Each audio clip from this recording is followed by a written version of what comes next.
Hello friends, welcome to Pro Talent and I'm Nitin Parmar. दोस्तों, I'm sure you are enjoying our comprehensive revision module. Yes or no? They are becoming very powerful series for your learning. दोस्तों, जिन लोगों ने वो पूरी series complete करी, believe me, they are going to get lot of benefit on the D day. Okay 23 जुलाई को तगड़ा benefit होने वाला है दोस्तों. यस और नो? और करंट अफेयर के लंबे लंबे मॉड्यूल आ रहे हैं. ठीक है, अभी जो लोगों के पास स्टेमिना नहीं है, जो लोग पढ़ाई को सीरियसली नहीं लेना चाहते, वो इन वीडियो को पूरा डिटेल में देखेंगे नहीं. यस और नो? ऊपर ऊपर से देख के निकल जाएंगे. while the people who are really serious and sincere, वो लोग आगे बढ़ेंगे. यस और नो? और दोस्तों, जब मैं ये क्लास से पढ़ाओ में मैं बच्चों को तैयारी करवा रहा हूँ, ठीक है, पूरे इंडिया में बहुत सारे बच्चे तैयारी कर रहे हैं और आप भी तैयारी कर रहे हैं. यस और नो? तो प्रॉब्लम ये हो रहा है कि बहुत सारे स्टूडेंट्स मुझे बोलते हैं कि सर मैं मेरी स्पीड कैसे बढ़ाऊं. ठीक है, तो बात यह है कि हम सबका फोकस स्पीड है क्योंकि एग्जाम स्पीड की है. ठीक है, और साथ में एक्यूरेसी भी चाहिए. यस और नो?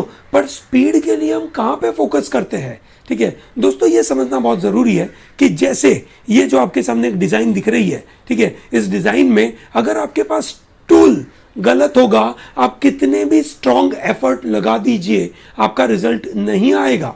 यस और नो? सो दैट मीन्स अगर आप स्पीड पे ध्यान दे रहे हैं, यस और no, that means your reading speed पे ध्यान दे रहे हैं, आपकी पेपर अटेम्प्टिंग स्पीड पे ध्यान दे रहे हैं. पर हम में से बहुत सारे स्टूडेंट्स इन चीज के ऊपर ध्यान नहीं दे रहे.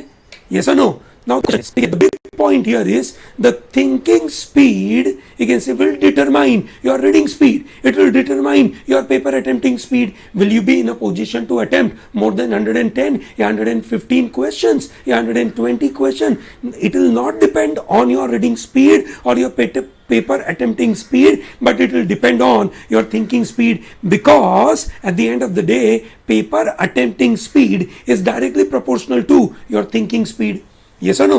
दोस्तों, आज मैं मेथड समझाऊंगा कि आप अपनी थिंकिंग स्पीड कैसे बढ़ा सकते हो. पर दोस्तों, ये समझना जरूरी है that thinking speed will make all the big difference, because when you read a particular stuff, ठीक है, जब आप पढ़ते हो, पढ़ते पढ़ते आप कुछ सोच रहे हो, ठीक है, और उसको एनालाइज करके उसके आंसर पे पहुंच रहे हो और आपने टिक कर दिया आंसर. ठीक है, आपने पढ़ा, समझा, टिक कर दिया, आगे बढ़ गए, पढ़ा, समझा, टिक कर गया. ठीक है, अगर आपने पढ़ा, समझा नहीं, थिंकिंग नहीं करी, ऑन द प्रोसेस में थिंकिंग होनी चाहिए. यस और नो?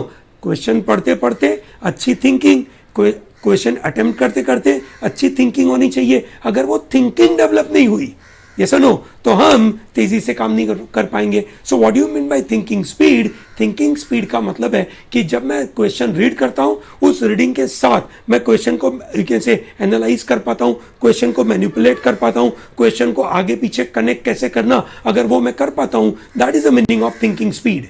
यस और नो? सो दोस्तों, तैयार है थिंकिंग स्पीड को इंप्रूव करने के लिए? चलिए, ये रहा आपके सामने मजेदार सा तरीका. मैं बहुत बार बता चुका हूं, पर मैं वापस एक बार बताता हूं कि वो तरीका क्या है. आप बहुत सारे मॉक लिखते रहते हैं, मॉक लिखे, ठीक है, आपने स्पीड में लिखने की कोशिश करी, ठीक है, आपने तेजी से पढ़ लिया, फोकस गलत जगह पे है. तेजी से पढ़ा, तेजी से नहीं पढ़ना है, ठीक है, पढ़ना शांति से है, पर थिंकिंग तेज रखनी है. थिंकिंग करने का तरीका क्या?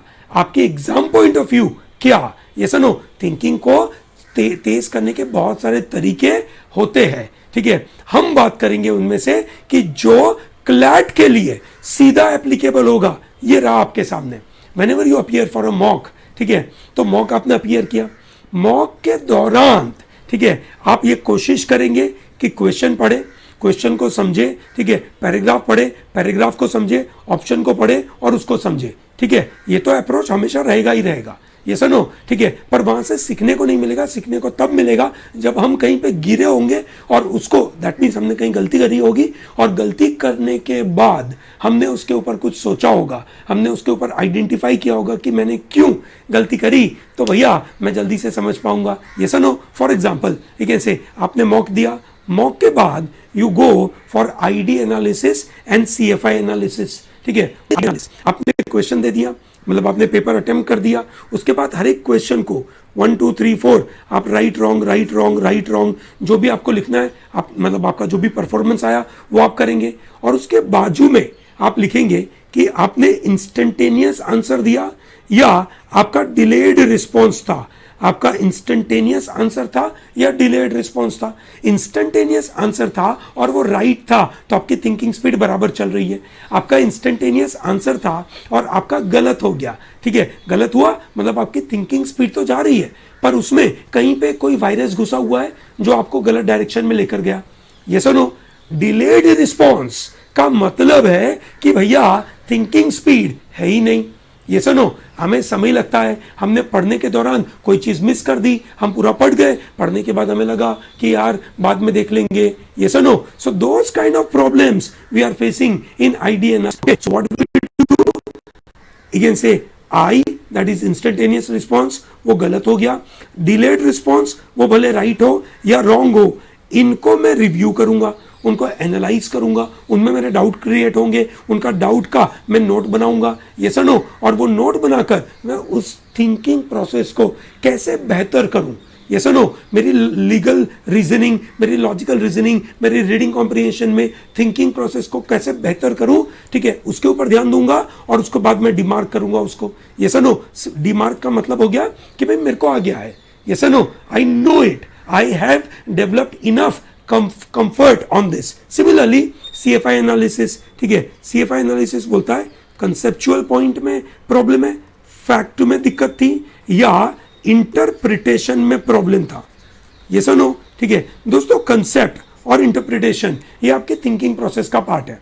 ये सुनो, अगर आपके पास लिखा तो आपका थिंकिंग प्रोसेस भी बेहतर होगा और आप इंटरप्रिटेशन सही तरीके से कर पाओगे। ये सुनो, फैक्ट की कमी है, ये सुनो, नॉलेज की कमी है, ठीक है, उसका तो कोई तोड़ नहीं है, इसके लिए तो मेहनत करनी है। ये सुनो, तो नॉलेज गेन करना है, पर साथ साथ में हमें हमारी थिंकिंग कैपेबिलिटी को डेवलप करना है। My dear students, by putting right amount of efforts, ठीक है, by putting you can say using right tools, believe me, आप अपने आप को इतने बड़ी पायदान पे पाएंगे, ठीक है, बहुत बड़ा बेनिफिट होता है दोस्तों, ठीक है। मैं भी जब तैयारी कर रहा था मुझे इससे बहुत बेनिफिट हुआ, आपको भी बेनिफिट होगा, ये सुनो, ठीक है, और आपका बेनिफिट मतलब आप अभी जिस जगह पे हो वहां से सीधे एनएलयू पे पहुंचोगे। अगर आप जिस जगह पे एनएलयू पे आप सोच रहे थे कि मैं टॉप 20 में आ जाऊंगा, ठीक है, मतलब टॉप 20 एनएलयू में आ जाऊंगा, ग्रेट, आप टॉप 10 में पहुंच पाओगे। टॉप 10 वाला बच्चा टॉप 5 में पहुंचेगा, टॉप 5 वाला एनएलएसआईयू बैंगलोर में पहुंचेगा। तो आपको कहाँ बैंगलोर में पहुंचना है, तो थिंकिंग स्पीड को बढ़ाइए। I hope it is very clear. All the best.